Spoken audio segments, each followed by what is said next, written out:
del David. Y pues así otros elementos que nos denotan pues el tipo de arte que se realizaba en el periodo Cinquecento. Acá el sepulcro de Julio II, el Papa, con la escultura de el Moisés, que es la más importante del conjunto escultórico de este sepulcro. Luego les decía, pues dado que Miguel Ángel tenía tanto trabajo no vinculado únicamente a la escultura, pues entonces, pues esa es la razón por la que mucho de su trabajo quedó sin terminar. No tuvo tiempo de terminar, especialmente las piedades, una serie de las piedades y de los esclavos, y pues no los terminó. Eh, Hay otros que sí, pues les decía las tumbas de los Medici, tanto de Lorenzo como de Giuliano de Medici, pues esas sí las terminó, y hay también interpretaciones de la anatomía humana de él acá.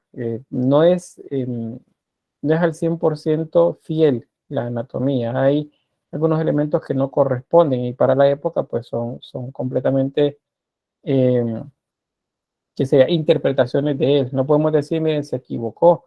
Es que él interpretaba la anatomía de esa manera. Solo si fuésemos así como muy estrictos en cuanto a una anatomía médica, entonces decimos, bueno, está equivocado completamente. Pero los artistas del Renacimiento interpretaban eh, la figura humana. Hay otros que la hacían lo más naturalista posible, como por el caso de Leonardo, que hizo muchos tratados acerca de anatomía. Y aún así él hizo interpretaciones de la figura humana en algunas imágenes que conocemos de él. Pues eso en lo que se refiere a Italia. Este otro dato, lo vemos acá, es el que se denomina Renacimiento español. Este siempre, bueno, España siempre lo vamos a ver un tanto separado del resto de Europa por el antecedente musulmán. Entonces, el tipo de arte que se desarrolla en esa región es ya un tanto diferente. El que más se desarrolla es la que se llama escultura en madera o imaginería. La imaginería se refiere únicamente a este tipo de escultura, la que fue hecha en madera a través de algo que se llama talla directa, como técnica de construcción. Y es una escultura polícroma, especialmente vinculada a los retablos y a las imágenes procesionales, o sea, las que se sacaban para las procesiones. Entonces ahí tenemos algunos datos en este cuadro resumen. La escultura acá en España es principalmente religiosa, muy pocos ejemplos de escultura civil, la mayor parte es religiosa. Eh, Sería como de la mano de la llamada Contrarreforma Católica, o sea, es como parte del instrumento que tenía la Contrarreforma para tratar de contrarrestar los elementos de las otras corrientes que habían aparecido del cristianismo. No es una escultura decorativa ni tampoco paganizante, o sea, significa que está completamente vinculada a la religiosidad y en ella encontramos una expresión de la devoción popular y una función docente, o sea, es tanto el deseo de las personas de representar sus costumbres en una imagen, como también la necesidad de la iglesia que a través de esa imagen se enseñe algo. Puede ser un pasaje bíblico o puede ser algo que nos lleve a reflexionar, algo que tenga que ver con la vida de los santos, por ejemplo. Bueno, la técnica ya les mencionaba, es madera policromada, eso se le denomina imaginería. No podemos decir santos en el contexto del arte. Cuando vemos imágenes decimos que es un santo. No, ese no es el término con el que vamos a referir a ellos. Yo sé que en la iglesia, para el caso de los católicos, dicen los santos que están en la iglesia, el santo que está en el altar, el santo que está por allá, el santo que llevan en la procesión, pero eso es a nivel de la religión. A nivel artístico, a nivel de historia del arte y bueno, de las artes en general, a eso le vamos a llamar imaginería. Es la escultura en madera, es imaginería, y por lo tanto es una imagen la que se está representando. No vamos a decir es un santo, sino que tenemos que decir siempre es una imagen. Ahora, esa imagen, pues sí, puede representar a un santo, puede representar a una virgen, a Cristo, a Dios Padre, o cualquier otro de la religiosidad católica. ¿Qué más? ¿Qué más? Bueno, el referente para esto es la escultura italiana. Es como que de ahí tomaron base para las imágenes, pero se hicieron más bien en madera. Hay sepulcros también y hay imágenes denominadas procesionales, o sea, las que se llaman en procesión. Hay varias escuelas. Al decir escuela, lo que queremos decir es estilo. Hay varios estilos. En el caso del Renacimiento, la escuela de Valladolid es una de las que más destacan, y algunos autores, como por ejemplo Alonso Berruguete y Juan de Juni, que son escultores renacentistas que trabajaron pues en función del desarrollo de este tipo de imaginería, escultura en madera. Esto va a llegar a un grado de madurez en el siguiente periodo, el que se denomina barroco. En el barroco español especialmente, pues es prácticamente la, la cara visible de la contrarreforma católica, es básicamente eso. O sea, la contrarreforma se establece en el periodo renacentista, pero los efectos a nivel del arte los vamos a ver más bien en el barroco. En el Renacimiento, digamos, en Italia, pero en el Barroco es donde más se va a percibir, especialmente en España y luego acá en América. Porque acuérdense que España, pues vienen los españoles a América, y pues en el proceso de apropiamiento de los territorios, pues van implementando también la religión, y pues la religión que ellos llevan es la católica con ese tipo de trabajos. Eso lo van a ver ustedes cuando lleven la historia 4 dentro de un año. Bien, ¿preguntas?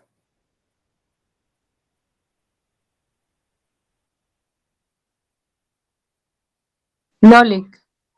Gracias. Bueno, avanzamos. Acá un ejemplo. Esta es una obra de Juan de Juni. O se ubica entre 1541 y 1545, o sea, es periodo 580. Y es el entierro de Cristo, es el nombre de la obra. Y tenemos la expresividad de las imágenes. El que la imagen sea policromada está vinculado con la idea que la imagen quieren que sea lo más naturalista posible para que enlace rápidamente con el receptor. Acuérdense que la escultura religiosa tiene una función docente, o sea, la idea es enseñar a través de ella. Entonces, la mejor forma de enseñar es que la gente la entienda. Eh, Quieren enseñarle, por ejemplo, ustedes a alguien arte, a alguien que nunca ha visto algo de arte, pues es más fácil que les entienda si ustedes le muestran imágenes naturalistas, así le muestran algo abstracto, por ejemplo. Y con el tiempo va a llegar a conocer el abstracto, pero deben iniciar siempre por el naturalismo, porque es lo que es más fácil de entender. Entonces, es lo mismo acá. Lo que la gente entendía era esto, eran las imágenes naturalistas, que se vieran similares a ellos para que pudiera haber pues esa empatía entre la obra y el observador. Era, pues, en el contexto religioso, feligres de la Iglesia Católica. ¿Qué más? Bueno, hablando de esto de la contrarreforma, como decimos que es una contrarreforma, en la reforma protestante la idea era eliminar todas las imágenes. En la contrarreforma es el contrario, es agregar muchas imágenes. De esa manera se diferenciaban o querían diferenciarse de los reformistas, y al mismo tiempo pues adoctrinar a la mayor cantidad de gente posible. ¿Alguien levantó la mano o quiere decir algo?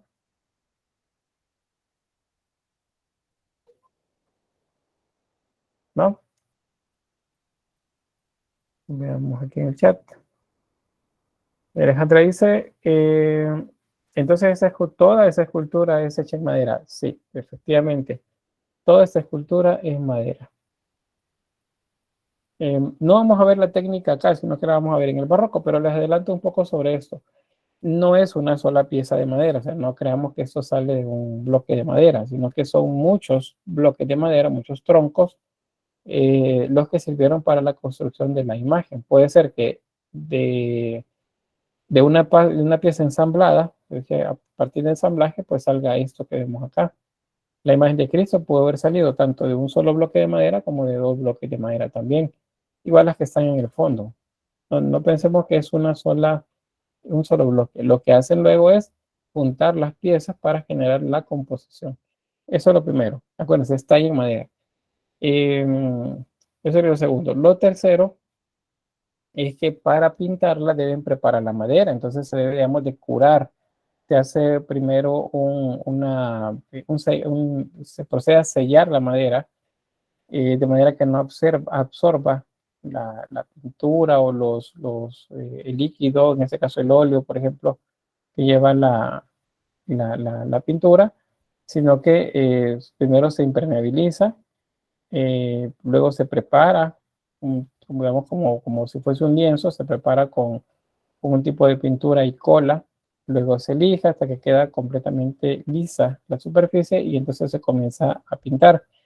La técnica para pintar las ropas, eso se llama estofado, es el nombre que tiene, estofado. La técnica para pintar la piel, los rostros, se llama encarnado. Y esos dos pues, son de los principales que se utilizan. Otro que tiene que ver con los colores que se usan, especialmente el dorado, pues se le llama justamente de esa forma, el dorado de la pieza. Entonces, el dorado, el estofado y el encarnado son tres técnicas pictóricas que se utilizan para la realización de esta obra. Les repito, el encarnado para el color de piel, el estofado para las ropas y el dorado para aquello que lleva color oro, que podría ser tanto una pintura como también pan de oro, que es una lámina muy delgada de oro que se colocaba sobre la pieza. Y para las secciones de madera que usaban, las secciones, o sea, me imagino que la pregunta que tiene que ver con las partes, cómo se unían las partes. Hay algo que se llama ensambles. Los ensambles se hacían machimbrados, por ejemplo. Eso es que una pieza encaje dentro de la otra. Cuñas también. Se utilizaba cola para pegar. Acuérdense que la cola es un tipo de pegamento un tanto antiguo. Se obtenía de coser a fuego, por ejemplo, huesos o cartílagos de algunos animales, y eso generaba un tipo de pintura, perdón, de pegamento, que era con el que era muy firme y por lo tanto con él se pegaban las partes. Pero luego lo otro es el ensamblaje, o sea, las piezas llevan que una pieza encaje dentro de la otra de manera que no se mueva. Una vez pegada en esa posición, entonces pues, se procedía al pulimentado de manera que no se viera la división. Quienes son católicos y han tenido la oportunidad de ver una imagen de cerca, le han podido quitar la ropa o colaborado para vestirla, pueden ver dentro de ella que pues se ven ensambles de madera, piezas de madera dentro de otras piezas de madera. Ese es ensamblaje, es una de las técnicas para armar las piezas como la vemos acá. Luego, como son conjuntos escultóricos, eso significa que, por ejemplo, esta pieza puede ser una sola, el Cristo es otra pieza sola, estas dos formarían una sola pieza y estas otras dos también una sola pieza. Pero, les repito, a partir del ensamblaje, el ensamblaje de las diversos trozos de madera hasta generarlo todo como lo estamos viendo acá. ¿Dónde está esto? Bueno, que tenía la imagen, pero esto está en un altar, en un retablo, es la parte baja de un retablo. Bien, ¿preguntas? ¿Dudas?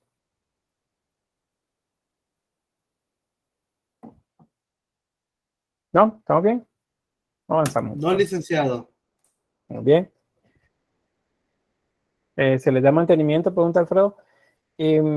Principalmente, digamos, cuido. En la época en la que son elaboradas, pues lo que se les da es cuido. El cuido significa limpieza, protección.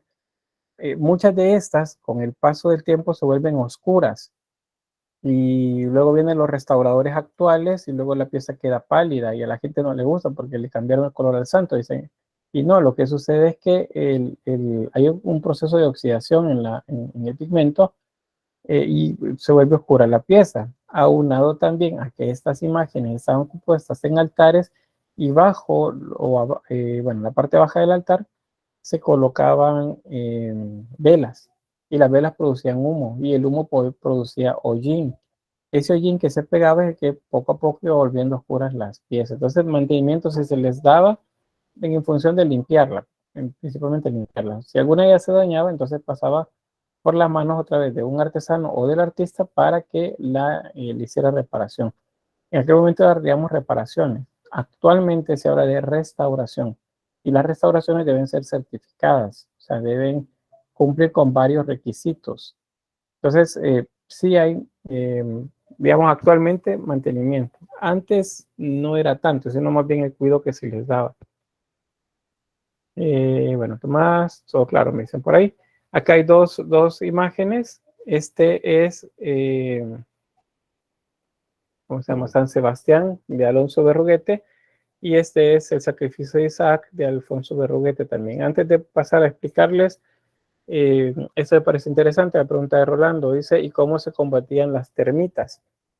Fíjense que muchas piezas por eso se perdieron, porque se las comieron las termitas, o si no completa, al menos parte de ella. Pero se utilizaban o maderas muy duras o maderas amargas, que pues no hacían que las termitas se les acercaran. Hay una madera que tenemos acá, es el cedro, por ejemplo. El cedro, ustedes saben que es una madera cara, no es tan fácil comprar piezas de cedro, tanto porque es un poco escasa como también es muy cara, y eso tiene sentido. A una demanda grande y una oferta baja, entonces se tiende a que el precio suba. ¿Y por qué una oferta, perdón, baja? Porque pues actualmente se protege bastante al árbol, ese tipo de árbol, y pues no es tan frecuente que los corten para generar tabla de madera, por ejemplo. Por eso eso es que se vuelven caros. Entonces, pero ahora, ¿qué quiero llegar con esto? Con la madera de cedro. Que la madera de cedro es amarga. Entonces las plagas no le llegan y esa es la razón por la que el cedro es caro, porque resulta que las termitas no la van a afectar. Y hay otras maderas que o son muy duras o son amargas. Entonces eso hace que la termita se Dice mantenga lejos. Dígame, pero en ese caso, como usted dice que el cedro es amargo, pero ¿sí? yo tengo cierto conocimiento que el cedro es una de las maderas blandas, Eso es cierto. ¿Y qué significaría entonces si es blanda? ¿Es fácil de? de que se la coman las No, de trabajar. de trabajar, sí es Fácil de fácil de tallar. meterle las costillas y toda la cuestión a la hora de Correcto. trabajar. Eso es cierto. Es fácil de trabajar. Por eso cuando ustedes lleven escultura, creo que el ciclo 1 del próximo año, probablemente si hacen talla en madera les van a pedir cedro. Primero porque es una madera que les va a durar. Es cara, eso sí, es cara. Por lo mismo, porque les va a durar bastante tiempo. ¿Por qué va a durar? Porque las plagas no le van a llegar porque la madera es amarga. La otra ventaja que tendrán es que es una madera blanda. Es fácil de tallar, es fácil de cortar. Ustedes pueden decir, no, no tengo tanto para comprar cedro, voy a comprar, no sé, laurel, por ejemplo. Bueno, no sé si el laurel, no soy tan diestro en cuestiones de madera, pero no sé si el laurel es blando o es duro, pero probablemente se les va a llenar de termita con el tiempo. Yo tengo una pieza que hice en el 99 cuando era estudiante, en el 99 a la fecha estamos hablando de 21 años, si es que no más, no, déjenme ver, 23 años sería. Y ahí está la pieza. No le ha llegado la termita y es cedro con el que la trabajé. ¿Sí? ¿Me levantó la mano? Yo, licenciado, con A ver, respecto a laurel, ¿sí? ah, yo tampoco soy muy diestro en carpintería, pero mi papá por lo menos, él siempre me dijo que el laurel es una madera algo, no es ni dura no es ni blanda, lo que es tostada, se quiebra fácilmente, se puede trabajar fácilmente, pero se quiebra fácilmente. Y además decimos siempre en nuestro lugar que el laurel es perjuicioso. ¿Es que? perjuicioso. ¿Por qué? Bueno, por el árbol en sí, porque el árbol si se siembra cerca de casas, Mm, la bota. ujú, ya, por las Pero, raíces. ujú. Pero el laurel por lo general no le gusta trabajar a la gente madera de laurel porque es blanda, pero es tostada cuando se seca, se rompe con facilidad. Ujú. Eso es, en el caso de la talla, ustedes la están trabajando y lo que sucedería es que se astilla rápido, especialmente si van contra hilo, como se dice, o sea, van en contra de la veta de la madera, lo más seguro es que se les vaya astillando. Entonces, lo mejor es el cedro, pero el cedro es caro, por lo mismo, porque es una madera que va a durar, porque la plaga no le va a llegar, por una madera amarga. Recuerdo uno de mis maestros de escultura, ahí en la escuela de arte, ya falleció el maestro Napoleón Alberto, pues es lo que él hacía una prueba, a ver si es cierto que hemos llevado cedro, y lo que hacía era meterse a la boca un trozo de madera o pasar la lengua en el trozo de madera para ver si era amarga, y nos enseñó a hacer eso, a percibir lo amargo de la madera, porque sí comprobamos que lo que nos estaban vendiendo era cedro. Entonces, volviendo de eso a la escultura, entonces los artistas de este momento sabían qué maderas eran las que más les iba a funcionar. Sin embargo, hay maderas que no eran amargas y por lo tanto la plaga llegaba. Y pues una vez llegaba, pues había que sustituir secciones de la pieza si se le daba mantenimiento. Y si no, pues la pieza simplemente se perdía. Yo recuerdo haber visto en Chalchuapa, hace ya varios años también, eh, unas esculturas que estaban ahí, unas imágenes que estaban bien carcomidas por la plaga, por las termitas. Y pues se había prácticamente perdido, las tenían ahí como, o sea, las habían curado, pero ya estaba el daño, ya estaba hecho. Entonces ya no las podían recuperar. Y las iban a dejar ahí por si algún día se hacía un museo. No sé si al final las ocuparon de leña o de qué, pero pues se estaban bien dañadas. Esa es una de las razones por las que muchas de las piezas se pierden. Pero en este caso, les repito, la madera se seleccionaba para que fuera durable. Esa era una garantía de la inversión que hacía el comprador sobre la obra. Muchas de esa escultura tiene actualmente 400 años y pues está íntegra. Tal vez problemas con acabados, el envejecimiento, la oxidación, pero pues actualmente hay técnicas bastante certeras de mantenimiento y restauración, que es lo que les permite darle vida de nuevo a estas imágenes. Bien, creo que estamos bien con eso, con lo que les explicaba. Y bueno, les decía, esas son una imagen de San Sebastián y de sacrificio de Isaac. Ahí tenemos el encarnado, acuérdense, es la técnica para darle color de piel, el estofado para el resto de la pieza y el dorado cuando lleva secciones de oro. Ahora bien, pasamos a la pintura del Cinquecento y acá vamos a ver algunos artistas de los que ustedes también ya conocen, saben de ellos. Y pues vamos a comenzar con este maestro. A ver quién recuerda o quién sabe cómo se llama. Leonardo da Vinci. Correcto, Leonardo da Vinci. Hay una serie, por cierto, que está dando en cable, no sé en qué canal. La vez pasada estaba haciendo zapping, como se dice, y pues encontré una serie un poco novelesca el asunto, pero pues nos presenta las vivencias de un artista en la época renacentista. Estaba interesante. Eh, Vamos a ver por acá. Bueno, ahí tenemos un dibujo, un autorretrato y el dibujo de hombre llamado Hombre de Vitruvio, que ya habíamos hablado antes. La formación de él es multidisciplinar. Algunos de sus biógrafos lo ubican a él ya dibujando a los 6 años de edad, como mucha calidad. A los 8 años, como ayudante del dibujante de un maestro de obras, es decir, de un arquitecto, digamos, de la época. Imagínense, a los 8 años y ya era el que hacía los dibujos para las construcciones que se iban a hacer de palacios o de catedrales.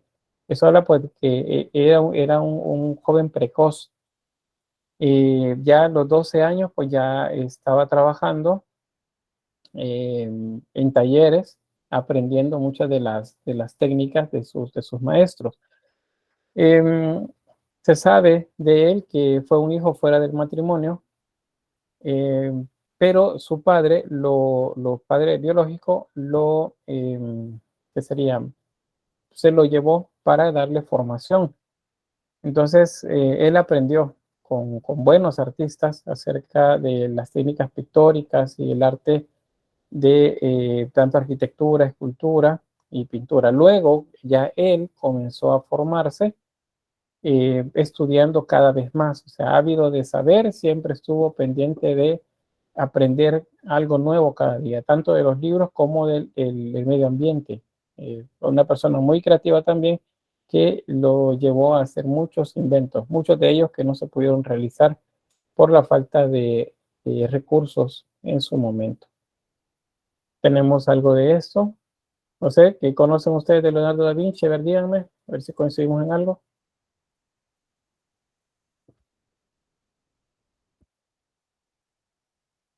Dio las nociones del submarino y del helicóptero. Hacía estudios de anatomía con cuerpos, con cadáveres reales. No sé qué más. Muy bien, pues está bien. ¿Alguien más?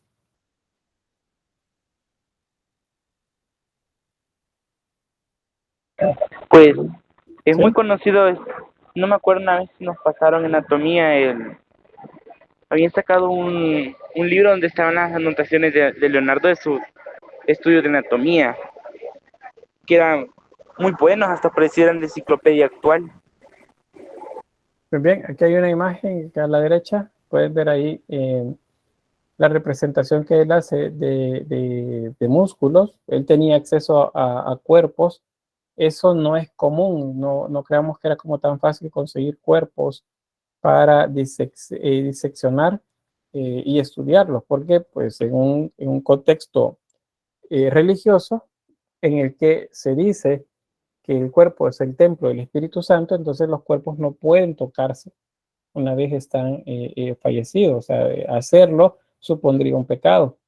Sin embargo, pues él llegó a tener acceso a cuerpos producto de algunas pestes que se daban, pues y cuerpos que no tan fácilmente los iban enterrando. Entonces él tuvo acceso a cadáveres y hizo lo que ven acá. Hacía tanto la imagen, el dibujo, el apunte y también escribía. Acá, muchos de esos textos están escritos al revés. Y eso tenía que ver con un poco la censura de la iglesia en su momento. O sea, si no entendían lo que él escribía, entonces él pensaba, pues difícilmente le van a censurar el trabajo, o sea, lo iban a detener en lo que estaba haciendo. Entonces, pues él trataba de codificar la información. Muchas otras está fue hecha de manera pues, que lo pudiésemos entender más fácilmente. Pero entonces, hay tanto estudios de anatomía superficial, anatomía muscular, anatomía ósea, fisiología, sistemas digestivos, por ejemplo, respiratorio, eh, en el caso de la mujer, lo prenatal, todo eso lo estudió a mucho detalle. ¿Qué más por acá? Eso dice, creo que su Códex de Anatomía es uno de los libros más caros de la historia. No recuerdo si lo compró Bill Gates. Podría ser, porque hay mucha información ahí. Para la época es algo muy avanzado lo que él presentaba. Ya les decía también que a manera de comentario fuera de clase el día anterior, que la, un comentario de él se piensa que lo dijo hablando sobre Miguel Ángel, cuando hablaba acerca de que pues no había que hacer sacos de patatas en los cuerpos. Pues o sea, a lo que se refería es que no había que exagerar con la anatomía solo para que pensaran que yo sabía de anatomía, por ejemplo. Entonces, eso es, porque él dominaba muy bien la anatomía. Y tenemos varios más. Bueno, sobre los inventos que mencionaban, aparte del submarino que me decían y ¿cuál otro fue? El helicóptero. ¿qué otros aspectos técnicos, tecnológicos, se le pues consideran a él como un precursor? Yo recuerdo, no recuerdo muy bien, no por el código Da Vinci, sino que en un documental que supuestamente Da Vinci también inventó máquinas de guerra. Y creo que él diseñó, no me acuerdo bien, pero creo que él diseñó el primer tanque. Sí, no tengo imagen de acá, pero parece, por cierto, parece un ovni. Déjenme ver un momentito por acá. Ajá, siga, siga, siga. En lo que busco algo por acá. ¿Sí? ¿Algo más?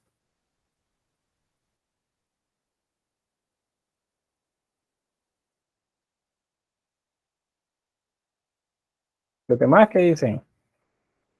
Es el público, como dicen. El aeroplano, dice Faustino, su derivado, ya que está registrado que inició la idea de las máquinas, muy bien. Una ametralladora de balas cuadradas.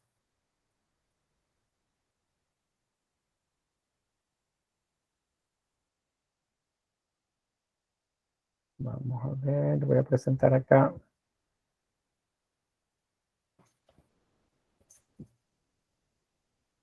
Bien, acá una búsqueda en Google y nos da este resultado. El tanque que mencionaba. Digamos que tanque sería el término actual, ¿verdad? Para nosotros, pero básicamente lo que él diseñó fue un aparato que tuviese, o sea, que pudiese moverse, desplazarse en medio del campo de batalla, brindando protección a, a un grupo de soldados. Y esos soldados desde dentro podían disparar hacia afuera con cañones o metralla, no sé qué es lo que él pensaba por acá. Entonces es este, que parece por cierto un ovni, a decir de los programas estos que dan en canales de cable. Aquí está la maquinaria, por así decirlo, que lo haría mover.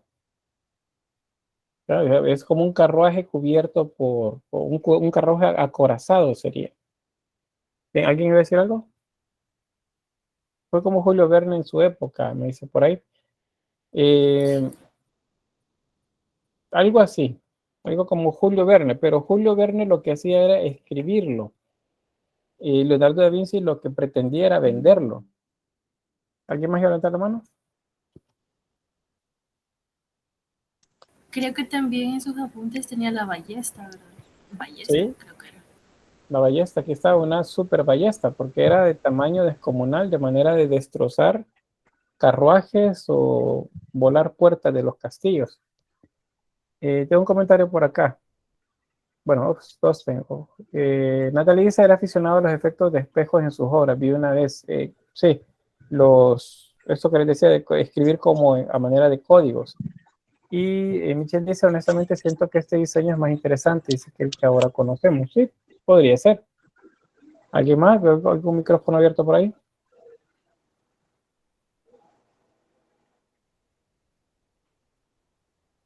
¿No? La imaginación de la gente que antes es impresionante. Sí.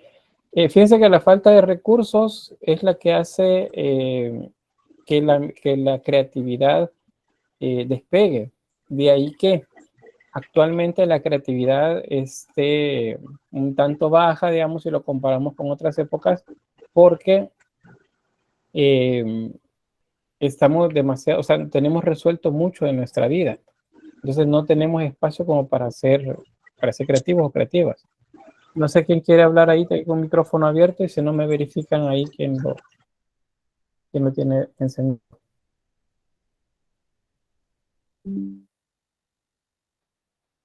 Bien. Me equivoqué, dice la ametralladora de balas cuadradas es otro. Ah, bueno. Pero sí es armas. Ahora, armas, por ejemplo, bueno, esta, la de la ballesta que mencionaban, déjenme ver si hay otra más. La de una catapulta. A ver si había otra. Me parece que, bueno, la idea del submarino, que todo aparece por acá. Pero la idea del submarino tiene que ver con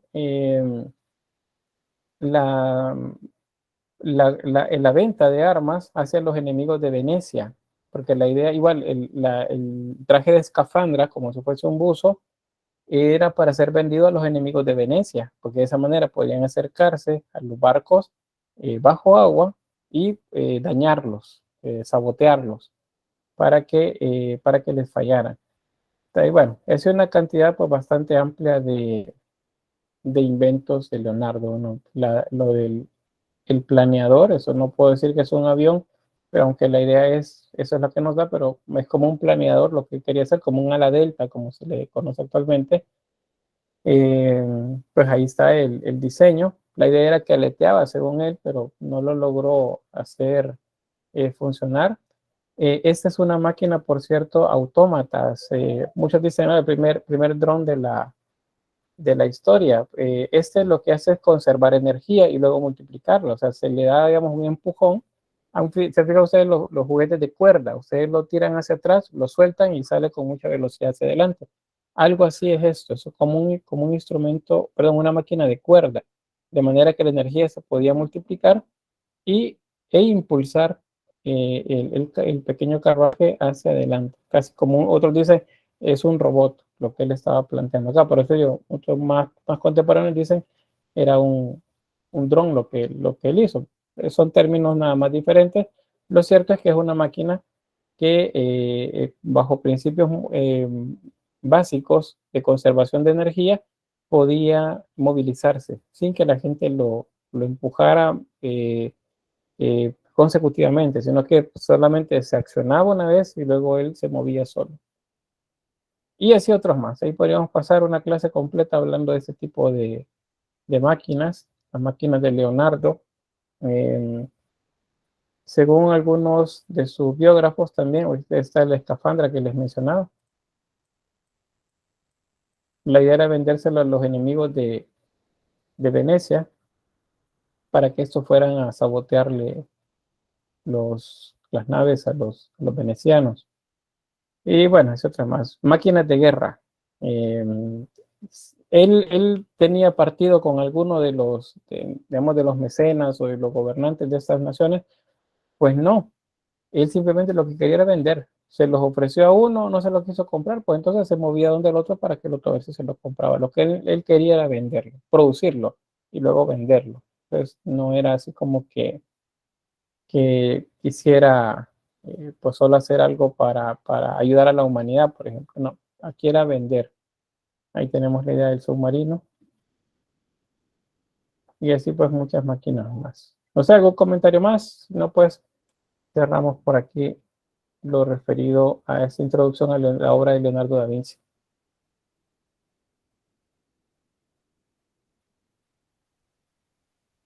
¿A qué edad murió? Preguntan por acá. Bueno, dice, bueno, ¿a qué edad murió? No estoy seguro la edad a la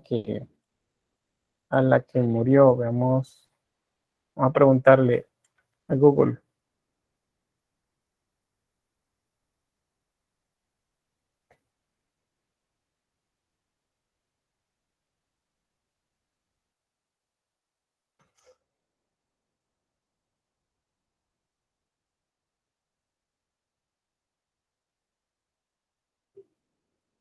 Veamos, nace en 1452 y muere en 1519. Estamos hablando de cerca de 80 años.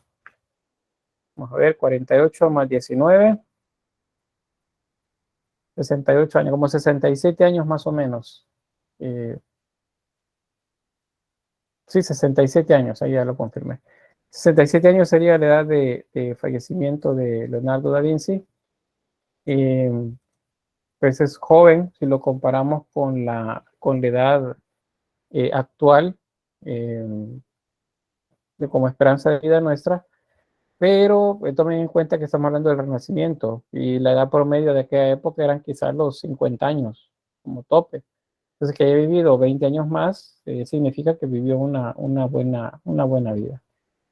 Jonathan dice, era un capitalista. No podemos hablar de capitalismo porque el sistema de producción capitalista surge hasta 300 años después. Entonces, no. Era un artista y como artista él buscaba pues quien le comprara su obra.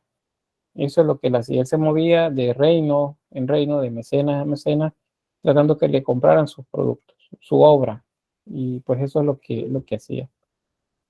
A ver, dígame. Quizás con eso mismo de por qué hemos buscado venderlo, es que si no lo vendía, no lo iba a poder hacer. Es decir, creo yo que hacía todos estos planos para vender la idea. Y como artista o persona curiosa, no sé, quería hacer eso para ver cómo resultaba. Pero no iba a poder llevar a cabo el experimento si no lograba venderle la idea a alguien. Muy bien, está bien ese razonamiento. O sea, y pensando en Leonardo da Vinci, ¿verdad? Él no era solamente, digamos, no lo vemos como solo por venderlo, sino por querer hacerlo. Y para hacerlo necesita recursos. Y el recurso, pues había que buscarlo en un mecenas. Eso es lo que sucedía. Por eso es que, pues algunos biógrafos dicen que al final de su vida él pensaba que no había desperdiciado mucho de su tiempo, porque muchas de las cosas que planteó simplemente no las pudo realizar. Es digamos, como frustración de él al final de toda su existencia. Pero pues hay mucho que sí logró hacer. Vamos a ver por acá.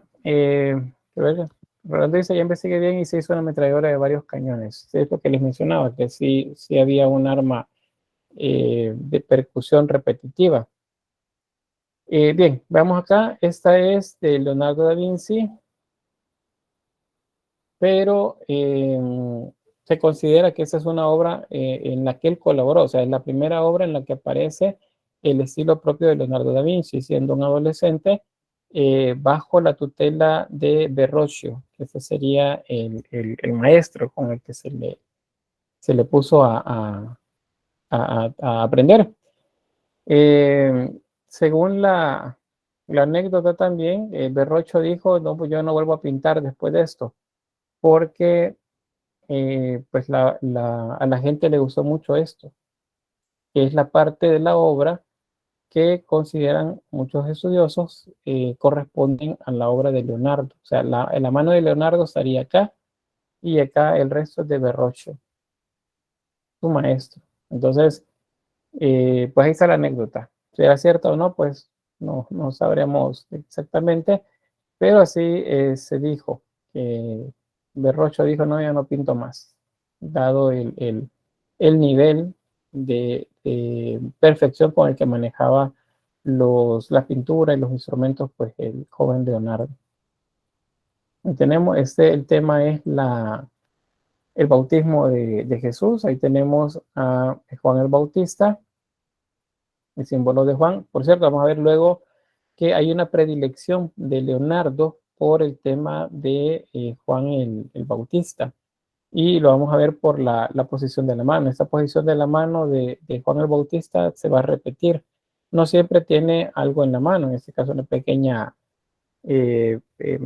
un plato con el que recogía agua y luego la depositaba sobre la cabeza de los que iban a ser bautizados. Pero el brazo levantado es un símbolo de Juan el Bautista. Y lo vamos a ver repetido en algunas imágenes por ahí. Bueno, avanzamos. Ahí tenemos la composición clásica. La línea de horizonte, acuérdense que la línea de horizonte está donde el artista quiere ubicarnos a nosotros como observadores, de manera que veamos el resto de la obra en relación a esa línea de horizonte. Punto focal y el equilibrio. ¿Ven? Estos dos elementos equilibran de manera bastante exacta la obra. Al centro tendríamos entonces la imagen de Cristo y es el énfasis visual de la imagen principal. Acá. Ahí tenemos los cuadrantes. Vean que la línea de horizonte en este caso no coincide con el cuadrante central y eso no es necesario que lo haga. De hecho, podría estar más abajo la línea de horizonte y pues estar bien. Ahí depende, les repito, de cómo el artista quería que nosotros observáramos la obra. Bueno, otro más, esta es la anunciación. Otro de los temas bastante preferidos, ya lo vimos en el 480, que era uno de los también preferidos, la idea de el arcángel San Gabriel, que llega a hacer el anuncio a María de que está embarazada.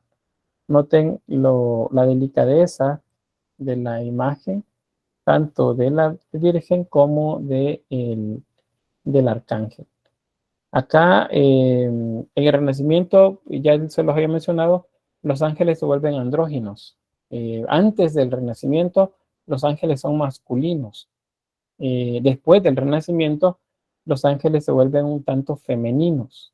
Y después del Barroco, ya es indistintamente cómo los representan. Ahí ya depende mucho de la preferencia del artista, según la época y según pues sus intereses. Pero podríamos decirlo así, antes del Renacimiento, los ángeles son masculinos, durante el Renacimiento son andróginos y posterior al Renacimiento son femeninos, son más femeninos.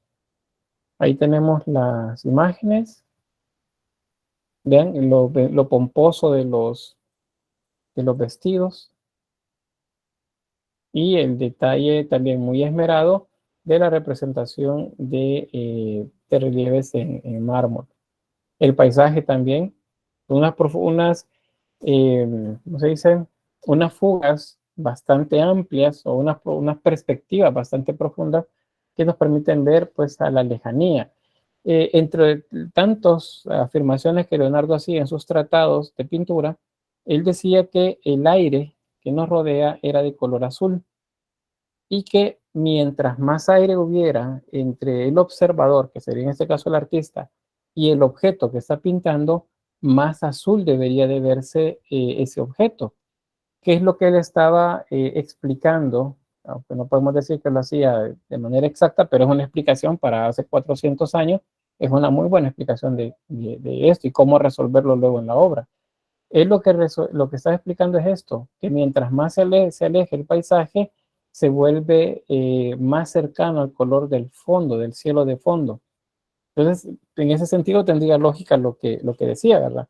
El aire es azul, mientras más aire hay entre el observador y la montaña que está pintando, más celeste es o más azul. Entonces, eso es lo que él decía, que a partir de eso, la representación de esas fugas bastante amplias. Ahora vamos a ver un poco de la composición. El horizonte, dicen por acá, Santiago. Ahí tenemos, vean, hay dos bloques o dos elementos principales de inicio pues en la composición. La línea de horizonte es ahí donde la sitúa Leonardo para que nosotros podamos observar en referencia hacia el suelo o hacia el cielo en la pintura. En ambos casos podemos decir que hay en ambos elementos que serían que componen la obra, se cumple la composición clásica. Acá, es decir, no hay solo uno, sino que cada bloque o cada segmento de una pintura tiene su propia composición. Ahí.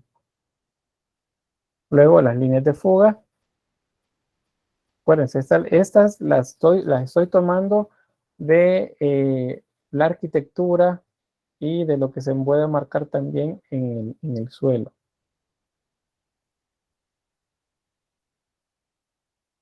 ¿Ven?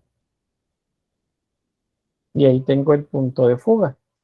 O sea, justo en el centro de la obra, ahí está el punto de fuga sobre la línea de horizonte. Entonces, usted dice, bueno, pero entonces, ¿hay un punto focal o no hay un punto focal? Ahí está un poco el problema con esta obra, que no tenemos un solo punto focal. Y dice, bueno, ¿pero qué? ¿Se equivocó Leonardo? No, es que Leonardo experimentaba. Él experimentaba con las imágenes. Entonces, él está haciéndonos dos secciones de la pintura. Entonces, cada una de ellas se corresponde a un punto focal diferente. Entonces, nos obliga a observar de izquierda a derecha o derecha a izquierda de manera alterna, porque no podemos observar de una sola vez toda la obra pues, sin poner atención en un punto, ya sea la Virgen o el Arcángel. Dice, bueno, ¿se equivocó? No, no se equivocó, es que él experimentaba. Y la experimentación no solamente iba con los materiales, sino también con los tipos de composición. Bueno, ahí los cuadrantes, vamos a ver esta más. Esta es bien interesante, fíjense, porque esta obra, La Virgen de la Roca, de esta hay dos versiones, porque la primera no le gustó al comprador. Entonces, en la primera, que es esta que tenemos ahí, hay símbolos que están colocados de manera de hacer énfasis en algunos elementos que eran de interés de Leonardo en ese momento. Y de ahí es donde se desprende mucha de los mitos que hay alrededor de la obra de él. El libro de Dan Brown, El Código da Vinci, por ejemplo, la historia previa, hay un libro de otros autores que, por cierto, demandaron a Dan Brown porque dijeron que les había robado el tema, y pues tuvo más éxito con el Código da Vinci que ellos con la investigación que habían hecho acerca de Leonardo y el Santo Grial. Entonces, más allá de eso, lo cierto es que hay códigos en la obra que son bastante interesantes, pero vamos a ver primero ese aspecto. Acá voy a acercarles la obra. Bueno, tenemos dentro de la composición, a nivel temático, quizás antes, a nivel temático, esto correspondería a el viaje que hacen José, María y el niño Jesús cuando van hacia Egipto. Y entonces en el trayecto se detienen en una cueva, que es el contexto que está acá, en un espacio rocoso, por eso el título, La Virgen de la Roca, y pues ahí se encuentra con el arcángel Gabriel y Juan el Bautista. Entonces se entiende dentro de la obra que un niño es Jesús y otro niño es Juan el Bautista. Ahora, el punto acá es quién es quién. ¿Quién es Juan el Bautista y quién es Jesús? Para eso, acordémonos de quién es quién. El primero, porque es mayor en edad, un par de meses, es Juan. Y él se encarga de, digamos, preparar el camino para el Mesías que viene. Él es el que va bautizando con agua. Y él es el que va a bautizar luego a Jesús. Entonces, para Leonardo, la figura de Juan el Bautista era muy importante y lo hace ver así en la obra. Pero para la Iglesia Católica, quien tiene más valor, más peso es Cristo, no es Juan el Bautista. Juan el Bautista está ahí, es importante, cumplió su misión y ya, pero Cristo es la imagen más importante. Entonces eso no gustó a los que habían encargado la obra, que no se entendía quién era quién y pareciera más bien que era Juan el Bautista el que estaba generando, digamos, bendiciendo la figura de Cristo. Entonces, eso fue como lo que sucedió por acá. No gustó la obra y la tuvo que volver a hacer. Ahora les comento acá un par de las cosas interesantes de esta obra. Pues se dice que hay códigos en el paisaje, en las rocas y también en la imagen. Acá. Aquí le voy a poner esta imagen. Acá, que la damos un poco más a detalle. En esta zona de acá hay una referencia a Juan el Bautista. ¿Qué es lo que hay acá? Según los interesados en encontrarle esos códigos a Leonardo, lo que está haciendo referencia acá es que a Juan el Bautista le cortaron la cabeza, lo decapitaron. Entonces, la mano de María estaría sosteniendo la cabeza del Bautista y el arcángel Gabriel estaría colocando su dedo en el cuello, haciendo la señal de cortar el cuello.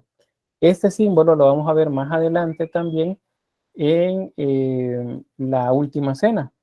En la Última Cena también hay una imagen de uno de los personajes, uno de los apóstoles, que tiene la mano como simulando una hoja de cuchillo o una espada y está puesta en el cuello de alguien también. Está hablando de cortar la la cabeza. Entonces eso es lo que aparecía por acá, como un código así un poco, digamos, curioso en la obra.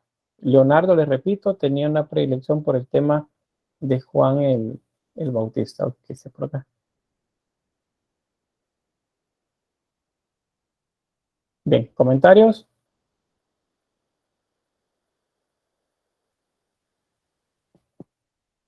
¿No? Todo el mundo googleando ahorita.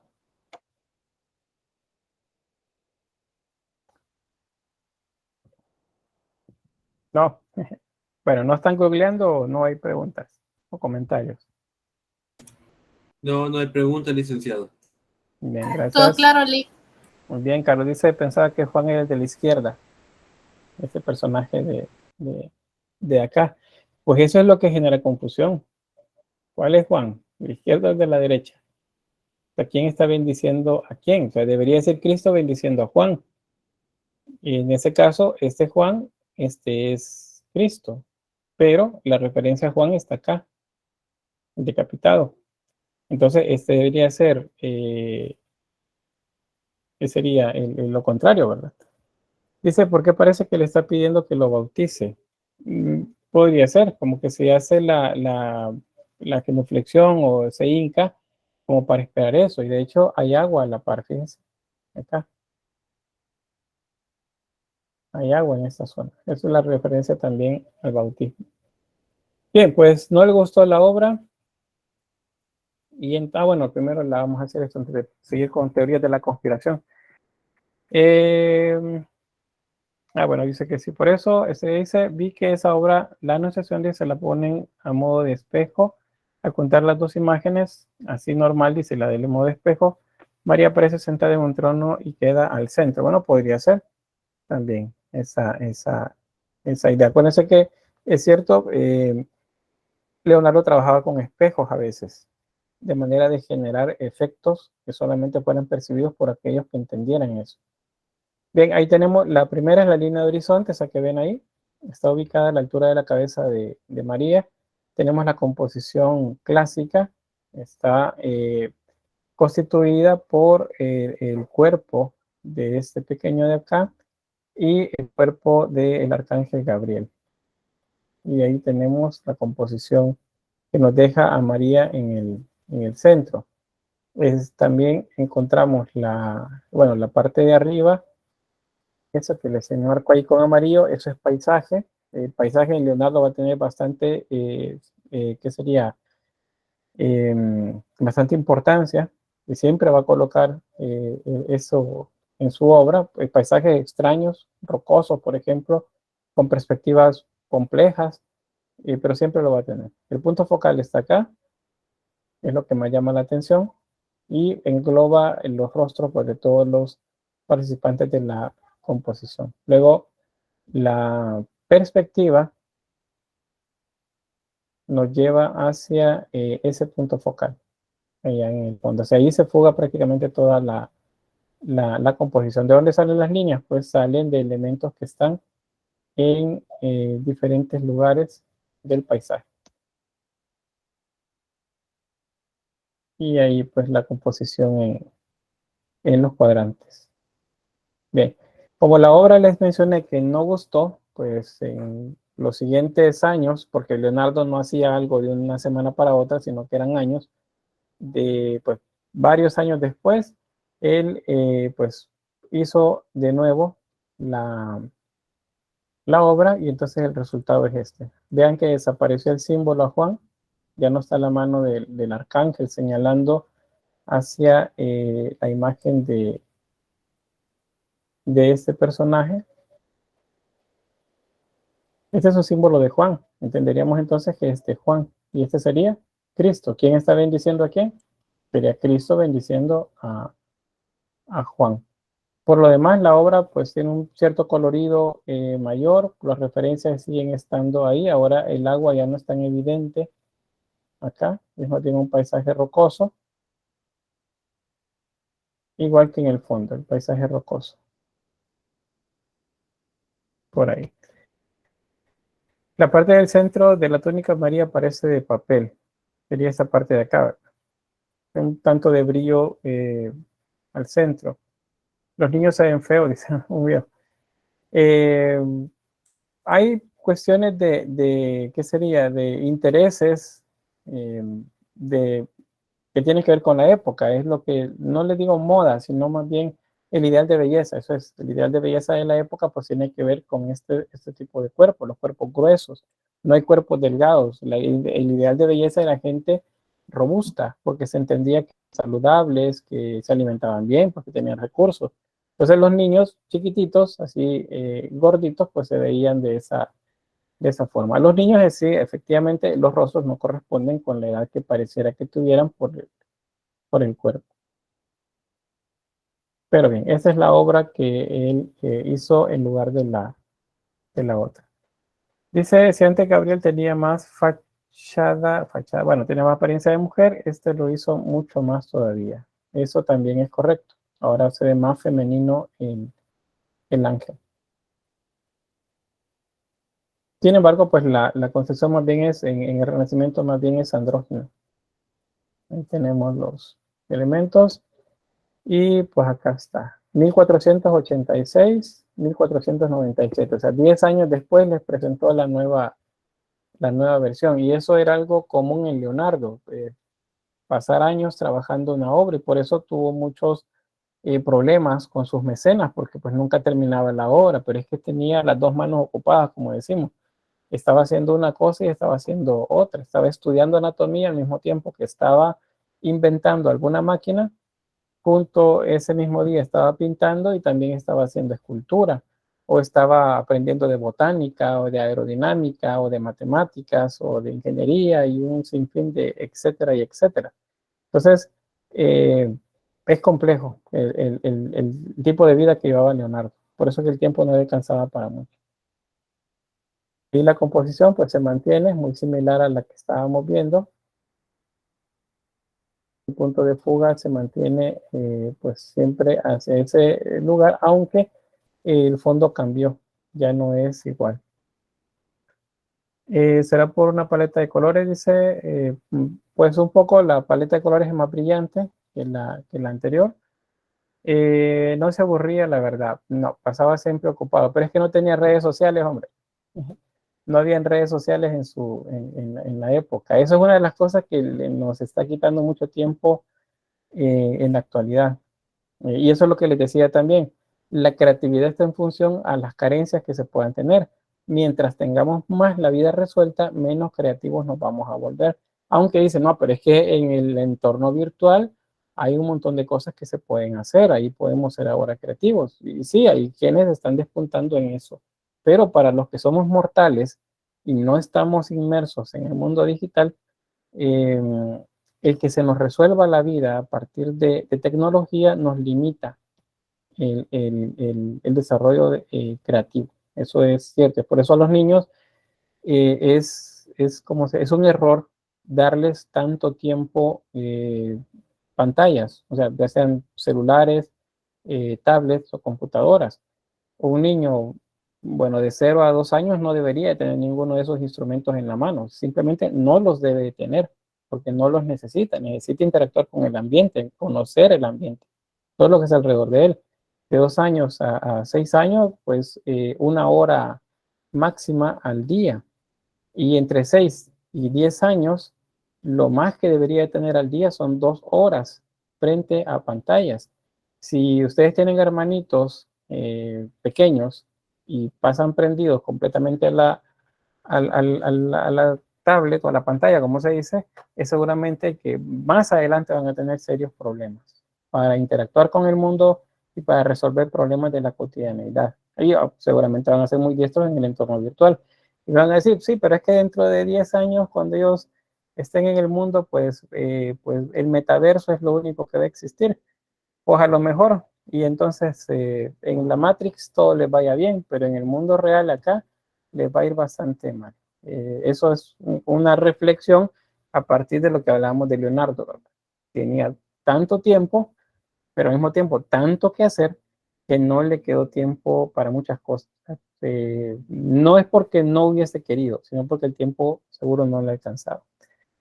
Y acuérdese también, Él comenzó muy pequeño, a los 6 años ya era dibujante, a los 8 años ya estaba trabajando en el área, a los 12 años ya era una persona muy avanzada. Y eso se repite con otros artistas a lo largo de la historia. Son precoces, comienzan bastante jóvenes. Ustedes me dicen, bueno, pero yo tengo 20 años y ¿qué he hecho a la fecha? 20 años y todavía no despuntamos, 30 años y todavía no despuntamos, 40 años y todavía no despuntamos. Algo estamos haciendo mal seguramente, pero pues todavía hay tiempo. Dice Melinda, Michelle, si mal no recuerdo, también era poeta y músico. Sí, era el genio de genios, estaba en todo. Bueno, ahí tenemos, y ahí la comparación de las dos imágenes. 1486, la primera versión, 1497, la segunda versión de la obra. La segunda es más clara, la primera no, y por eso no gustó. Y además la referencia a esta tampoco le gustó, de la cabeza de Juan el Bautista. Bien, esta es la última cena. ¿Qué me pueden decir de esta obra? A ver, ¿qué sabemos de la última cena de Leonardo da Vinci? Que casi todos los hogares salvadoreños tienen alguna representación y más si es la versión de Fernando Yort. Una toalla. Una y la sal. Ese era un fresco, ¿verdad? Sí, es un fresco, correcto. Ahí está, ahí lo tenemos en este monasterio. Vean que está sobre una puerta. Acá. Ahí está la puerta y ahí está el fresco. Yo tengo un cuadro de eso, dice Santiago. Camila dice, es la escena donde Jesús dice que uno de ellos los va a traicionar. Muy bien. Justamente, no solamente es la última cena y ya, ¿verdad? Aquí están reunidos todos por última vez antes de que inicie propiamente la pasión de Cristo. No, es el momento o la reacción más bien de los apóstoles luego que Cristo les dice, que Jesús les dice, uno de ustedes me va a traicionar. Y dice, ¿quién? ¿Seré yo, Señor? ¿Seré yo? Y pues él dice, pues aquel que moje conmigo el pan. En el momento que Judas Iscariote estaba metiendo el pan en el vino, y luego le dice, lo que tengas que hacer, hazlo ya, o hazlo pronto, según la versión que leamos. Entonces, es ese desconcierto, ¿qué sería? Esos cuestionamientos por parte de esos apóstoles son los que están retratados en esta obra. ¿Ven? Todos parece que discuten, eso es como que, ¿te fijaste lo que acaba de decir? ¿Y quién dice? Este dice, ¿seré yo, Señor? Y otro dice, ¿quién fue? ¿Será este? El otro dice, no, yo no soy. Y aquel se levanta y dice, no, pero ¿cómo uno de nosotros te va a traicionar? Ese desconcierto es lo que está retratado acá. Ahí vemos que no solamente es pintar la escena, sino decir algo con esa escena. Luego hay otros aspectos, algunos conspiranoicos también acerca de la obra, otros que tienen que ver más con la parte técnica, y pues por eso les pregunto, ¿qué sabemos más acerca de la obra? Ropaje y arquitectura de la época, dice Néstor.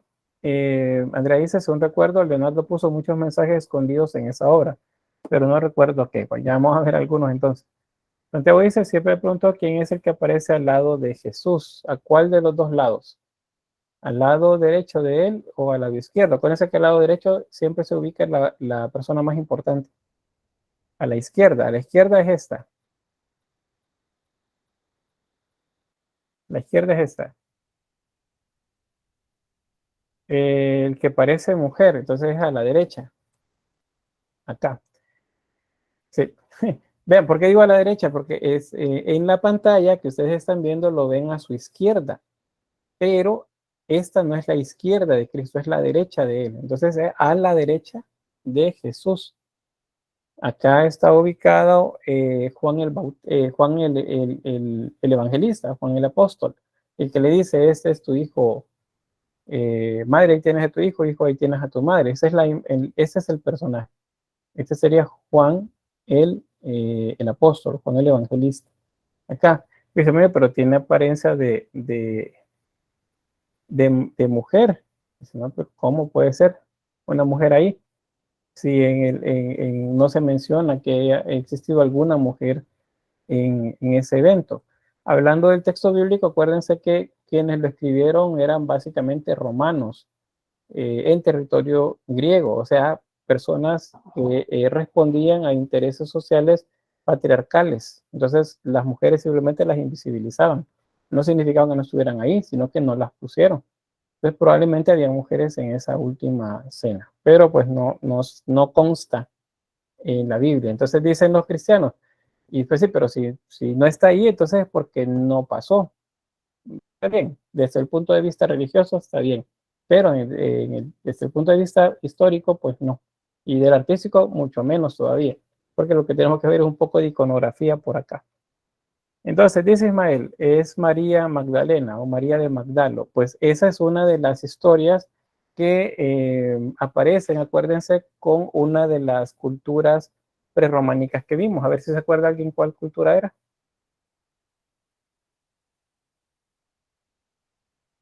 ¿Cuál cultura prerrománica hablaba acerca de esa relación entre Jesús y María de Magdalo?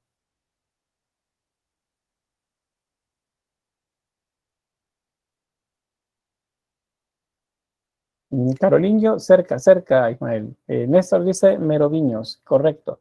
Los meroviños se decían descendientes de sangre de Jesús y de María de Magdalo. Se dice, según esa leyenda, porque es leyenda, eso no consta en ningún evangelio, ni canónico ni apócrifo, que pues Jesús y María tuvieron una hija. El nombre de esa niña es Sara. Y a partir de Sara hay una línea directa de sangre que llegaba hasta los reyes meroviños. Eso es lo que se denominaba la sangre real, el sangrial o el santo grial, del que tanto se habla en diversas historias y que se dice los caballeros templarios encontraron. Dicen, bueno, que encontraron, no encontraron una copa, encontraron la relación entre María de Magdalo y Jesús, que es lo que menciona por ahí Madeline. Dice, hablando de la trilogía del profesor Landon, dice que a su derecha está su esposa, es el Código da Vinci, es una de esas obras. La otra creo que es Ángeles y Demonios, que nos habla de otro artista que vamos a ver más adelante, y el otro creo que es, se me escapó el nombre del tercer libro. Bueno, me voy a acordar por ahí. Dice, pero María no estaba en el momento de la última cena. Sí, porque no es María la madre de Cristo. Al menos no lo dice la Biblia, pero que no lo diga no significa que no haya sucedido. O sea, recuérdenlo. Eh, Inferno es la otra. Gracias, Alejandra.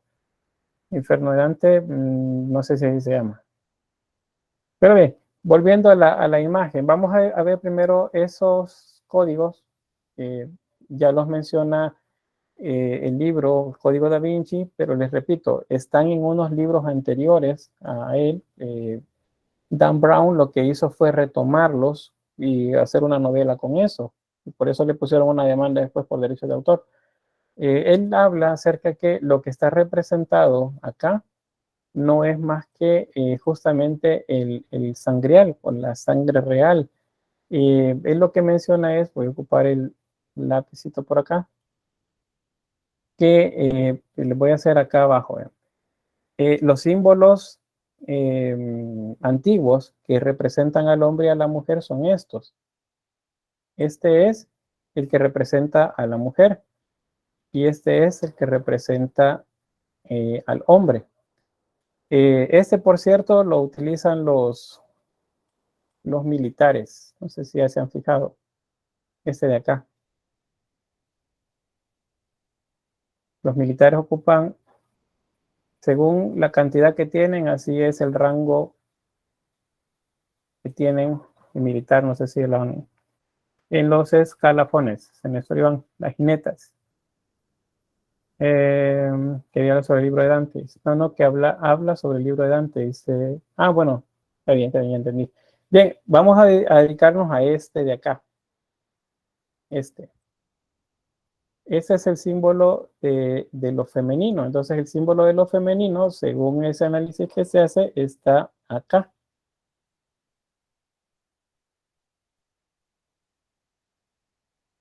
A ver. Es una copa. Si lo quieren ver de esa forma. Entonces dicen, ahí está la copa de la que hablan. Pero a lo que se está refiriendo es ¿qué pasa por acá? Es el símbolo antiguo de lo femenino, acá, en medio de ellos. Luego también, les quise colocar la imagen de la obra que está como más actualizada, no las que han coloreado, porque pues esas se vuelven un tanto diferentes, pero originalmente en la imagen de Cristo, Cristo tiene una toga roja y un manto azul.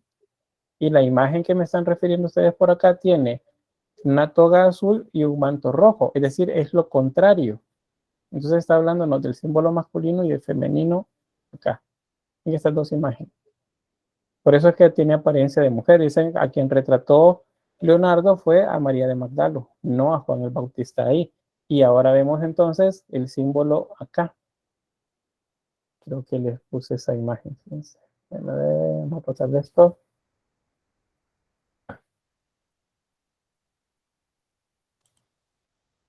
¿Se acuerdan la imagen que representa el cortar la cabeza?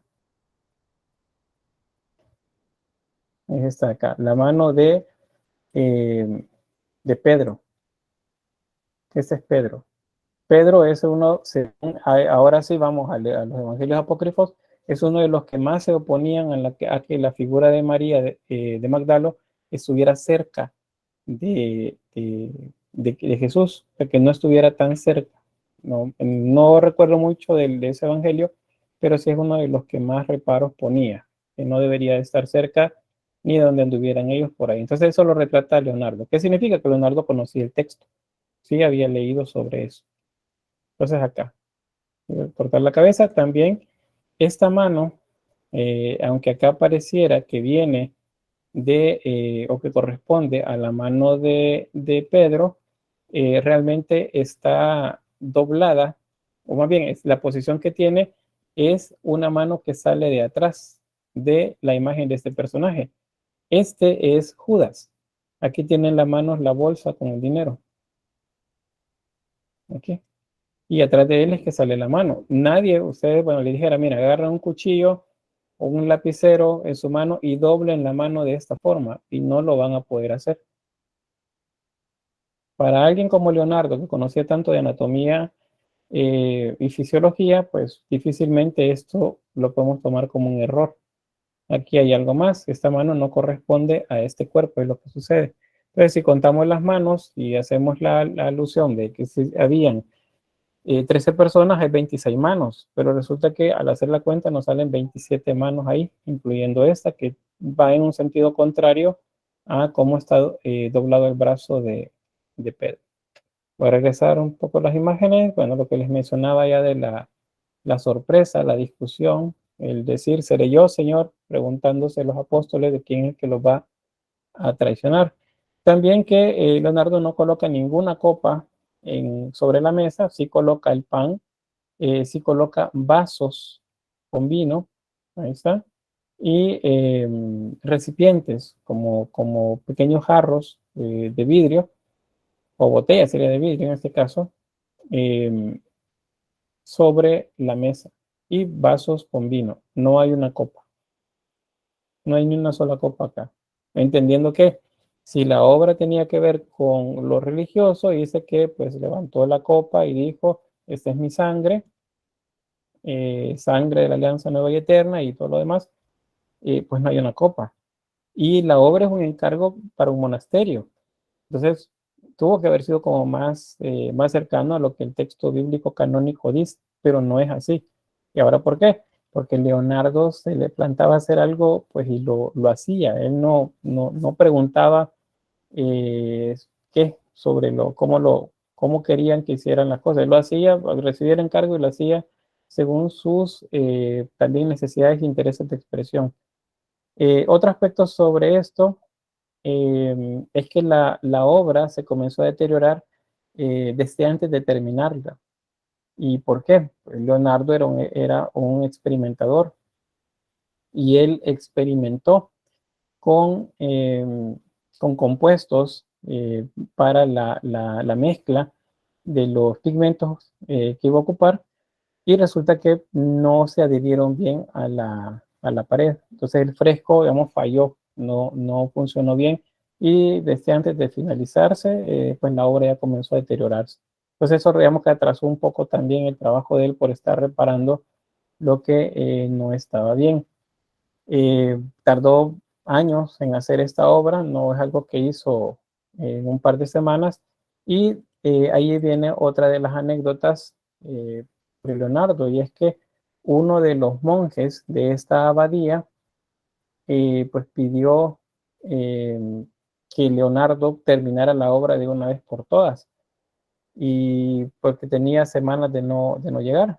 Entonces manda a llamar el abad a Leonardo, y pues le dice, bueno, ¿qué pasa? Me dicen que no has venido a trabajar en mucho tiempo y la obra no avanza, no se termina. ¿Por qué no estás trabajando en la obra?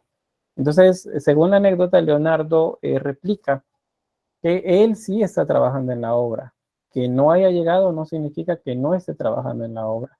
Que ha estado buscando, dice la anécdota, un rostro de una persona mala, y para eso ha tenido que viajar, ha tenido que irse a lugares donde pues vive gente o convive gente de dudosa reputación, para encontrar un rostro que le represente la maldad, decía, o el pecado en, este,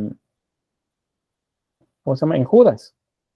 Y entonces, pues dijo que si tanta era pues la rapidez con la que querían que se trabajara, que se terminara, pues entonces le iba a colocar en el rostro de Judas al monje que le había ido a poner queja al abad.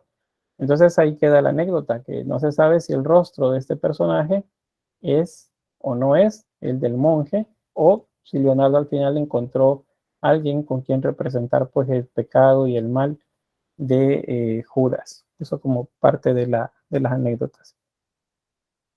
Vemos qué más dice. Alejandra dice, yo me vi la película de Tom Hanks y recuerdo la escena donde hablan de esto. El Código Da Vinci, ¿verdad? Sí, es eso.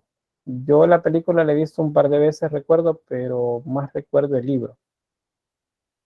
Bien, vamos a pasar a otra pieza. Esa es La Dama del Armiño de Leonardo da Vinci. Ah, bueno, antes eso no les hablé, la composición.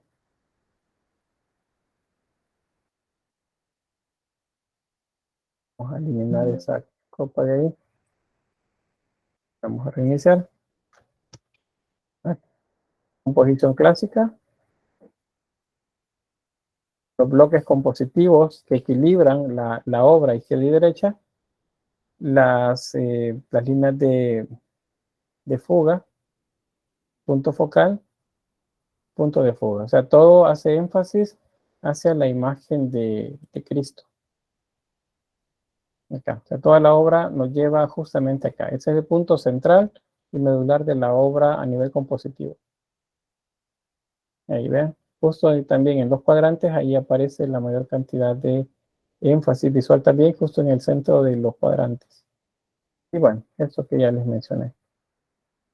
La Dama del Armiño, de Leonardo también, pues esta obra es de composición clásica, punto focal, y ven ahí los cuadrantes. Hay un énfasis bastante logrado de Leonardo con las miradas. Las miradas es algo que él estudió bastante y que se trabajó en muchas de las obras que él hizo. Hay un par de obras, de hecho, que tienen algunos elementos que no aparecen en las demás, pero que al ser más de una ocasión, pues lo que dice a los historiadores es que pues era un recurso que él utilizaba eventualmente en su trabajo, como una manera de dominar justamente eso, lo de las miradas. Ahí, las miradas llenan el espacio. Acá, igual la del armiño aquí, se está moviendo, es como si estuviesen observando ambos algo que les ha llamado la atención en el lado contrario. Otra más, esta es Santa Ana, la Virgen y el Niño, también de Leonardo. Y pues en esta otra vez viene la alusión a ¿cómo se llama este? A Juan el Bautista. Esto se los cuento como curiosidades, porque acuérdense que si no encontramos algo que nos haga interesante en la historia del arte, pues nos va a parecer aburrido todo. Vean, esta es Santa Ana, María sentada en las piernas de Santa Ana. Este debería de ser Jesús, pero lo que está haciendo es tratando de ahorcar o cortar, no cortar, pero sí doblarle la cabeza al cordero. Entonces muchos entendieron que esta es una alusión a Cristo. El cordero es Cristo, acuérdense. Entonces él lo que está haciendo es tratando de, ¿cómo sería? De torcer el cuello. O sea, estamos hablando de una acción que lleva a dañar al cordero. Y está recibiendo, digamos, como la recriminación por parte de María, que lo aparta. Eso es lo que está buscando ella, apartar al niño de la imagen de Cristo. Entonces dice, bueno, ahí tenemos Juan el Bautista y tenemos la imagen de Cristo también por acá. Eso a nivel de esas historias pues, que se cuentan alrededor de la obra. Acuérdense, Leonardo tenía una visión bastante, con mucho énfasis en la figura de Juan el Bautista. Ahora vemos la parte compositiva. Es una composición clásica. Punto focal. Y el desarrollo pues, de los cuadrantes. Justamente el énfasis está donde encontramos el punto focal. Y vean el paisaje de fondo. Muy profundo. Y aquí se cumple lo que les mencionaba de lo que Leonardo decía sobre lo del color del aire. Mientras más aire exista entre el que observa y la lejanía, pues más cercano al color del fondo es, porque el aire es azul. Y eso pues es lo que se ve hacia el fondo. Y bien, tenemos un par de minutos todavía. Bien, llegamos a esta obra. ¿Qué sabemos de la Gioconda?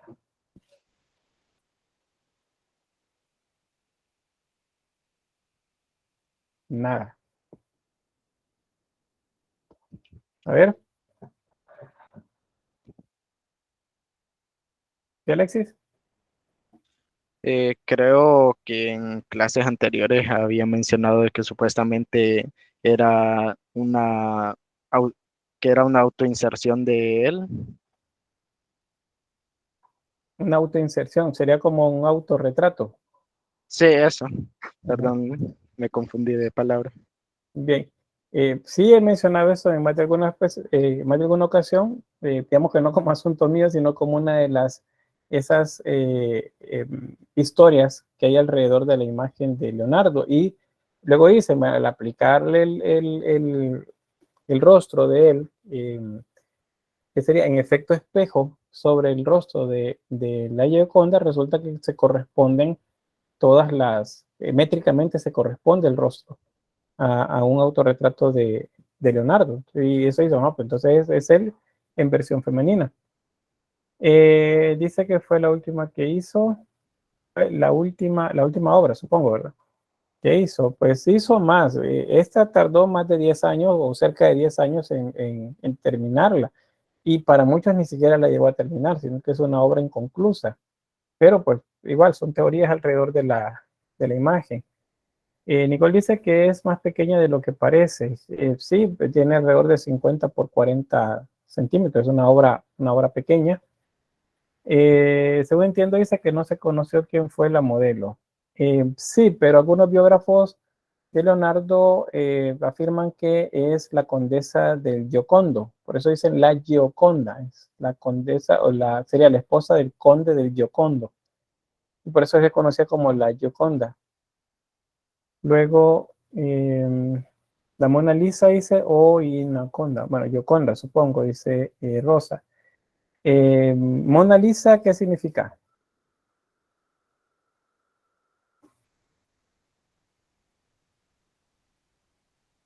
¿No? ¿Alguien sabe qué es Mona Lisa? Mona era una dama, dice Camila. Es cierto. Mona es la contracción de Madonna. Entonces, Madonna es dama o señora. Entonces, Mona sería señora. y Lisa se dice que era la ciudad de donde era ella. Entonces, la señora o la dama de Lisa o Mona Lisa. Esa sería la explicación del término. Rolando dice que la han robado, la han intentado destruir. De hecho, la robaron hace alrededor de 100 años, un poco más. Desapareció durante algún tiempo. Luego apareció. Algunos dicen que no es la original, sino que fue una copia muy bien hecha de la que se robaron. Y fíjense que el haberla robado es lo que hizo que esta obra fuera lo que es actualmente, porque Leonardo realmente tiene mejores obras que estas. O sea, es más la publicidad, el marketing alrededor de la obra que efectivamente el trabajo de la obra. Y no digo, no es que estoy desmeritando todo lo que pueda representar artísticamente la obra, pero es que es cierto, hay mucho marketing alrededor de la obra. No necesariamente es que realmente fue una obra que despuntó de Leonardo desde el principio, pues la gente se dio cuenta de su existencia a partir del escándalo por el robo, no porque la técnica o por todo lo que se cuenta ahora de la obra, no que fue como que antes era una obra más de Leonardo. Vamos por acá, que no puedo terminar la obra, es una de las cosas que también se mencionan. Así explicarían por qué las manos no tienen mucha definición, sino que se ven como si estuviesen inflamadas, porque todavía hay mucho esfumato. El esfumato es la técnica a través de la cual se iban agregando como capas un tanto translúcidas de óleo hasta ir generando la sensación de, ¿cómo se dice?, de degradación tonal. Ese sería el esfumato. ¿Y qué más, qué más? Según yo sé, dice Andrea, fue un trabajo de pequeña medida porque era como prueba. Eso trae las cosas también que se dicen de ella. Sin embargo, pues pasó cerca de 10 años y la obra pues no se sabe si realmente la terminó o solamente la entregó. Bien, ¿alguien más? ¿O solamente eso sabemos? ¿Qué otra explicación o qué otra teoría conocemos acerca de esta obra? Se cree que es un autorretrato. Muy bien, es un autorretrato, es otra de las explicaciones que se dan. ¿Algo más? No se sabe, dice, si sonríe o algo así. Dice Madeline, ese es un aspecto también de interés y ese sí se ha estudiado en función de lo mismo, de toda esta historia alrededor de ella. Y eso es lo que vamos a ver entonces en este momento. Pero vamos primero al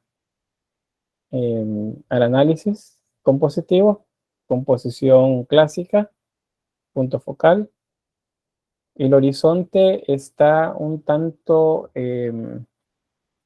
¿cómo sería? Seccionado. Esa es otra de las cosas que pareciera que no coinciden, porque hay más de un horizonte. Y la línea de horizonte está, el fondo, digamos que se ve como yuxtapuesto, porque no hay una sola línea de horizonte. Ese es otro de los aspectos también que mencionan. Andrea dice también que la mirada te sigue, dice que la mirada sigue de ella, al moverse así, digamos, izquierda o derecha del cuadro, pareciera que la mirada sigue, efectivamente. Ahí tenemos los cuadrantes. Y vamos a ver esto que mencionaba. Fíjense que hace unos 5 años, quizá un año más, un año menos, se hizo un análisis acerca de qué es eso que la gente mencionaba acerca de la mirada de ella y por qué la mirada intrigaba tanto. Hay hasta canciones, hay poemas, hay películas que hablan acerca de la mirada de la Mona Lisa o de la Gioconda. Entonces, ¿qué es lo que contiene que la hace ver tan interesante? Alejandra dice que sí se ve asimétrico de fondos, efectivamente está en diferentes niveles. Pues bien, acá les voy a proponer que hagamos un ejercicio, no sé el dispositivo que tienen ustedes si les permite ver la obra en formato grande o uno pequeño, pero hoy no hagamos el esfuerzo aún si lo están viendo en una tablet o en un teléfono. Observen la mirada. Hay algo que se llama visión central y visión periférica. Nuestra visión central es la que enfoca. Si, por ejemplo, ustedes están hablando con una persona, su visión central está ubicada, digamos, centrada en la boca, en la nariz o en los ojos. Ahí están viendo ustedes. Todo alrededor se llama visión periférica y eso está desenfocado, o sea, no lo estamos viendo a detalle. Si ustedes están viendo una calle, están esperando que venga un vehículo, un bus, por ejemplo, su visión central se fija en el bus o en el vehículo y su visión periférica está desenfocada, o sea, no tienen atención en la visión periférica. Entonces, eso es lo que vamos a notar acá. Donde está el punto que ven acá que se mueve del puntero, observen los ojos y no se distraigan. Eso es visión central. Ustedes están viendo acá. Entonces, con su visión central enfocada acá, les permite ver todo lo que está alrededor, que es donde ahora estoy moviendo el cursor de manera desenfocada, o sea, no lo están viendo centrado. Entonces, si ustedes observan los ojos, resulta que pues la señora está sonriendo. Ustedes están observando los ojos. Ahora centremos la vista en los labios. Noten cómo la sonrisa cambió. Ya no es una sonrisa tan amplia y pareciera más bien que está un poco seria. Y los ojos ahora se ven digamos, como serios, ya no se ven tan abiertos. Es porque estamos centrando nuestra mirada acá y lo demás es visión periférica. Si cambiamos y observamos de nuevo los ojos, entonces se ve que está sonriendo. Eso es algo comprobado científicamente. Resulta que Leonardo seguramente pintó la sonrisa desde su visión periférica, no de su visión central. Entonces, por eso, cuando nosotros observamos los ojos, parece que está sonriendo. Pero cuando observamos la boca, la sonrisa desaparece. Y los ojos cambian, se ven diferentes. Entonces, a eso se le llama la sonrisa inalcanzable de la Mona Lisa. Y resulta que no solamente aparece acá, sino que aparece en otras obras de Leonardo. Entonces, por eso dicen, es algo que él hacía, o sea, era algo de su trabajo, de esas sus investigaciones de óptica que seguramente hizo, tratando de investigar pues justamente eso, cómo funcionaba la mirada. No tanto que le haya querido dar un aire místico a este cuadro. Hay otros cuadros, creo que son dos más, que tienen el mismo juego de sonrisa y mirada, y lo que nos dice entonces que era algo que él repetía, es algo con lo que él experimentó. No es algo que se centra únicamente con la idea de la Mona Lisa.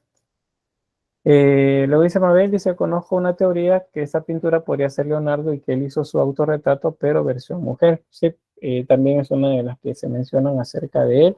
Y de hecho, al hacer la métrica, resulta que coinciden puntos como pómulo, el entrecejo, la nariz, los labios coinciden con uno de los dibujos de él.